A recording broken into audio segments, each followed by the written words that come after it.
खुदा यसु मसीह में आप सबको सलाम। मेरा नाम पास्टर नईम अफजल है और मैं आपको इस यूट्यूब चैनल जागो मसीहो जागो में खुशामदीद कहता हूँ। आए खुदा के कलाम की तरफ चलते हैं और आज हम खुदा के कलाम में से अहदे अतीक की किताब दूसरा सैमुअल उसका 24वां बाब और उसकी 18वीं से 25वीं आयत में देखेंगे कि इन आयात में खुदा हमसे क्या मुखातिब कर रहा है या क्या खुदा हमसे बोल रहा है। जो टाइटल आज मैंने रूहुल कुद्स की रहनुमाई में मुंतहिब किया है वो ये है कि हमें अपने घरों में दवाइया मज़बा बनाने की बहुत ज़रूरत है। अगर हम इसकी पहली ही आयत को देखें यानी दूसरा सैमुअल उसका 24वां बाब और उसकी पहली आयत, तो खुदा के कलाम में कुछ यूँ लिखा है, इसके बाद खुदावंद का गुस्सा इसराइल पर फिर भड़का और उसने दाऊद के दिल को उनके खिलाफ ये कहकर उभारा कि जाकर इसराइल और यहूदा को गिन। पाकलाम के पढ़े और सुने जाने पर खुदा की बरकत हम सब के लिए हो, खुदा की शुक्रगुजारी हो। मेरे अजीजों, पहली ही आयत से हम देखते हैं कि खुदा जो है उसका गुस्सा इसराइल के लिए भड़कता है और वो क्या करता है कि दाऊद के दिल को उनके खिलाफ इस्तेमाल करता है। और दाऊद एक गुनाह करता है। वो क्या करता है कि वो बनी इसराइल कौम की गिनती करवाता है और जब वो गिनती करवा लेता है तो उसे ये महसूस होता है, उसका दिल जो है वो बेचैन हो जाता है और वो कहता है कि मैंने खुदा के खिलाफ गुनाह किया है।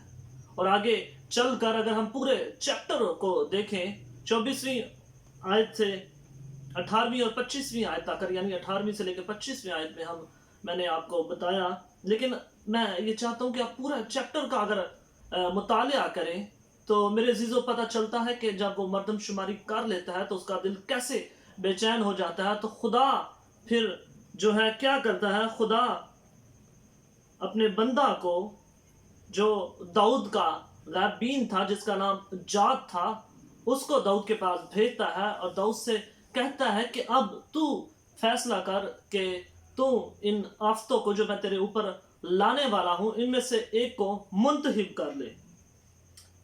जिनमें से एक जो आफत ये होती है कि खुदा उस मुल्क में कहर नाजिल करेगा।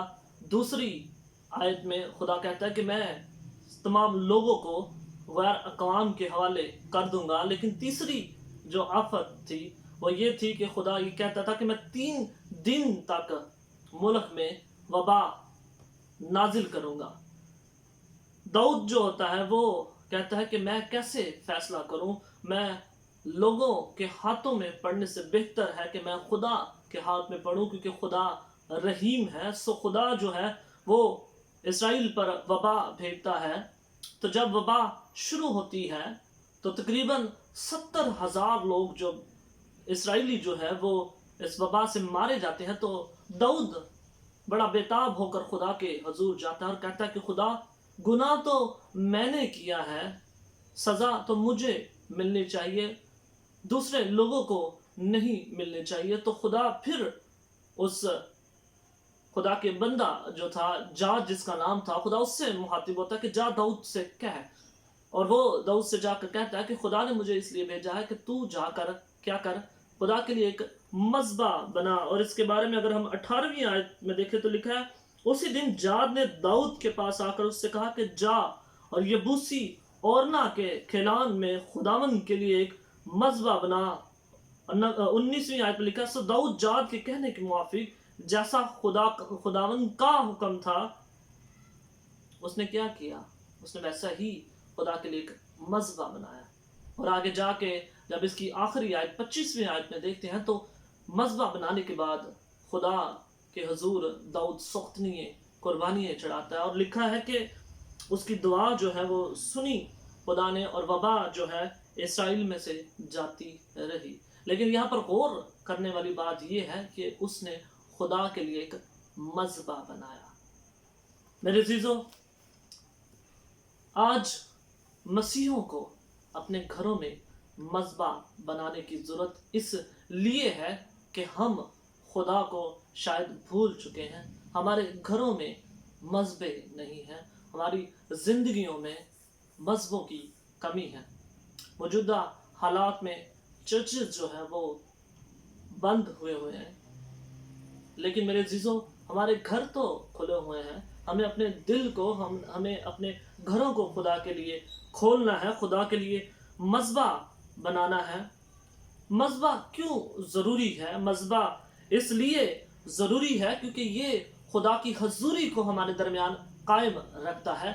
खुदा का मज़बा हमें रूहानी कुव्वत देता है, हमें रूहानी ताकत बख्शता है। कैसे? अगर हम यीशु मसीह की ज़िंदगी पर गौर करें तो खुदा यीशु मसीह जिस रात वो पकड़वाए जाने वाले थे तो गतसमनी बाग में सारी रात दुआ करते रहे, तो लिखा है कि उनका पसीना गोया खून की मानिद उनके चेहरे से टपकने लगा।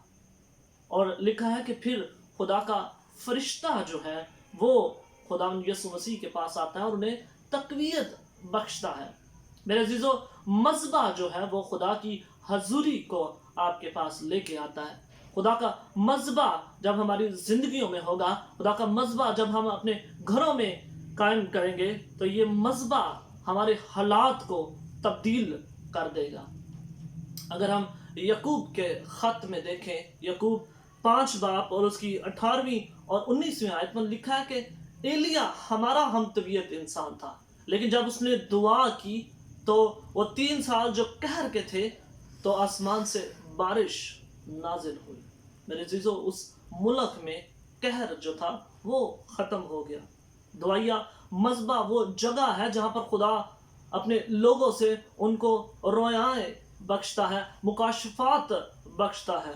दुआया मज़बा जो है वो खुदा की इलाही जो मर्जी है उसे जानने का वो ज़रिया है, वो जगह है जहाँ पर खुदा हमसे बोलता है। जब हम खुदा की हजूरी में वक्त गुजारते हैं तो हमारी खुदा के साथ जो है रफ़ाकत कायम होती है। दुआया मज़बा हमें इस काबिल बनाता है कि हम खुदा के हजूर जो है वो ज़्यादा मजबूत हो सके। हम अपने अंदर से जो आलूदगी है उसे निकालते हैं। दुआया मज़बा जो है वो खुदा के दीदार हमें बख्शता है। दुआया मज़बा जो है वो बहाली का काम अदा करता है। दूसरा तवारीख उसके 7 बाब और उसकी 14वीं आयत में लिखा है, तब अगर मेरे लोग जो मेरे नाम से कहलाते हैं खाकसार बनकर, अब लिखा है खुदा क्या कह रहा है, मेरे नाम से जो कहलाते, मेरे मसीहो, हम खुदा यीशु मसीह के नाम से कहलाते हैं। खुदा कहता है कि तुम मेरे नाम से कहलाते हो, अगर तुम खाकसार बनकर मेरे हुजूर दुआ करो और मेरे दीदार के तालिब हो। दीदार के तालिब हम तब ही हो सकते हैं जब हम खुदा की हजूरी में बैठेंगे। और लिखा है, और अपनी बुरी राहों से फिरे तो फिर मैं आसमान से क्या करूंगा, सुन कर उनका गुनाह माफ करूंगा और उनके मुल्क को क्या करूंगा, बहाल करूंगा। मेरे अजीजों, हमें अपने घरों में दवाइया मज़बा बनाने की ज़रूरत है ताकि ना सिर्फ हमारे ख़ानदान बल्कि हमारा मुल्क बहाल हो। इस वबा को इस मुल्क से, इस दुनिया से हमें लेके जाने के लिए, दूर निकालने के लिए इसे खुदा से कहें कि खुदावंद हमारे ऊपर रहम कर, इस वबा को हमारी मुल्क से बल्कि इस दुनिया से ख़त्म कर। लेकिन इसके लिए आपको मज़बा बनाने की ज़रूरत है, अपने घरों में मज़बा कायम करने की ज़रूरत है। और कायम करने के बाद उसे क्या करने की ज़रूरत है, उसके ऊपर रोज़ आग जलाने की ज़रूरत है। कैसी आग? जैसे अब हम खुदा के हुजूर बैठेंगे, जब हम खुदा के हुजूर ज़्यादा से ज़्यादा वक्त गुजारेंगे तो मेरे अजीज़ों, खुदा जो है वो हमें इस लायक बनाएगा कि हम हर रोज़ उसमें बढ़ते और तरक्की करते जाएं। मेरे अजीज़ों, कायम रखने की ज़रूरत क्यों है? इसलिए कि अगर आपने गौर किया हो तो सर्दियों में जब हमें सर्दी महसूस होती है तो हमारे घरों में अंगीठियाँ या चूल्हे या फिर हीटर का इस्तेमाल इसलिए होता है ताकि हम उससे हरारत को हासिल करें, ताकि वो सर्दी की शिद्दत जो है वो कम हो सके। अगर आप देखें कि एक कोयले को अगर उस दहकती हुई आग से निकाल कर बाहर रख दिया जाए तो वो आहिस्ता आहिस्ता बुझ जाता है। میرے مسیحوں، ہمیں آج جاگنے کی ضرورت اس لیے ہے کہ شاید ہم بجھ چکے ہیں۔ خدا کے کلام میں لکھا ہے کہ نہ تو سرد ہے نہ تو گرم ہے، بلکہ نیم گرم ہے۔ ہمیں خدا کے حضور گرم ہونے کی ضرورت ہے، پرجوش ہونے کی ضرورت ہے خدا کے کلام سے، خدا کے روح القدس سے، تاکہ ہم نہ صرف ابلیس کا مقابلہ کریں بلکہ اپنی خودی کے اوپر بھی غالب آ سکے، اپنے اس پرانی انسانیت پر بھی غالب آ سکے۔ جب تک ہم خدا کی حضوری میں نہیں رہیں گے، جب تک ہمارے گھروں میں مذبے نہیں رہیں گے، جب تک اس مذبوں پر آگ نہیں جلتی رہے گی، ہم میرے عزیزوں کبھی بھی خدا کے حضور جو ہے وہ مقبول نہیں ٹھہریں گے۔ کبھی بھی خدا کے حضور ہمیں، خدا جو ہے وہ اپنے حضور سربلند نہیں کرے گا۔ آج وقت ہے کہ ہم خدا کے کلام کو قبول کریں، اب وقت ہے کہ ہم خدا کے کلام پر عمل کریں، کیونکہ میرے عزیزوں کلام میں لکھا ہے کہ بے دینی کے بڑھ جانے سے بتیروں کی محبت جو ہے وہ ٹھنڈی پڑ جائے گی۔ اور میرے عزیزوں آج ہم دیکھتے ہیں کہ بہت سارے مسیحی جو ہیں وہ یہ خدا کے نام سے تو کہلاتے ہیں، لیکن میرے عزیزوں وہ خدا سے بہت دور ہیں۔ وہ ایسے لوگ ہیں جو بظاہر تو مسیحی ہیں لیکن وہ مسیح کے بغیر ہیں۔ ہمیں اپنے گھروں میں مذبح قائم کرنے کی ضرورت ہے۔ میں دعا گو ہوں کہ خدا آج کے کلام کے وسیلہ سے آپ سب کو برکت دے، اور میں آپ سے درخواست کروں گا کہ خدا کے حضور معافی مانگے۔ اگر آپ نے مذبح قائم نہیں کیے تو اب وقت ہے کہ اپنے گھروں میں مذبح قائم رکھیں۔ اس چینل کو ضرور سبسکرائب کیجیے گا اور اس ویڈیو کو زیادہ سے زیادہ آگے شیئر کیجیے گا۔ خدا آج کے کلام کے وسیلہ سے آپ کو بہت برکت دے۔ آمین۔